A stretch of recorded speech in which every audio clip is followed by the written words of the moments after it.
Pressjoni mill-MDA biex l-art tal-ITS bejn San Ġiljan u Pembroke terġa' tingħata lura lill-poplu Malti. Id-Direttur Ġenerali tal-Assoċjazzjoni tal-Iżviluppaturi Maltin, Marta Sportelli, f'kumenti li tat lill-Journal Times of Malta qalet li l-mod kif tmexxa l-proċess ta' dan il-permess ma kienx jirrifletti governanza tajba. L-iżviluppaturi qed jinsistu li fid-dawl ta' rapport tal-Awditur Ġenerali huwa aktar evidenti li dan il-proġett mhuwiex intis biex jibbenefika minnu l-poplu kollu, aktar u aktar meta tul il-proċess idaħlu deals li jbidlu dak li kellu jkun l-użu oriġinali tal-iżvilupp.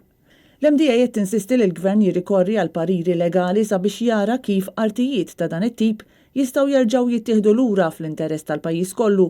Il-grupp DB min-naħa tiegħu qed jinsisti li r-rapport tal-NAO jikkonferma li l-prezz li tħallas mill-grupp kien skont il-valur tas-suq.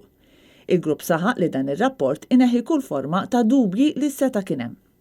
L-użu oriġinali tal-art ta' DB kellu jkun għal proġett li inkorpora taħlita ta' akkomodazzjoni turistika lussuża kif ukoll kumpless ta' divertiment li jinkludi wkoll lukanda ta' 5 stilel. Iżda ftit wara li kien iffirmat il-ftehim, il-Partit Nazzjonalista kien talab lill-Awditur Ġenerali investiga l-konċessjoni tal-art e kif beda jidħol dejjem aktar suspett qawwi ta' korruzzjoni f'dan id-deal, bis-suspett li din l-art kienet ingħatat bix-xejn lill-grupp involut. Ir-rapport tal-NAO fost oħrajn jgħid li l-Awditur Ġenerali ma setax jistabbilixxi liema ministeru kien ħa id-deċiżjoni li dan is-sit ikun trasferit lill-iżviluppatur. Jgħid ukoll li fil-waqt li Projects Malta kienet ikklassifikati trasferiment ta' din l-art bħala konċessjoni, kienet naqset li tikseb l-awtorizzazzjoni mid-Dipartiment tal-Kuntratti qabel ma kienet ippubblikata it-talba. Għal dan il-proġett il-Grupp DB kien l-uniku wieħed li tefa' l-offerta tiegħu.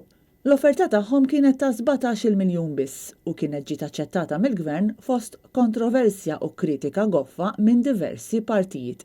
Eventwalment wara kritika enormi, il-grupp kien ħallas ma' 60 miljun euro.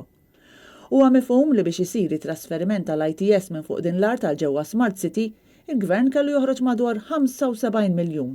Dan minn barra l-miljuni l-oħra li ntefqu sabiex l-ITS mexa lejn ħalluqa fejn jinsab temporanjament.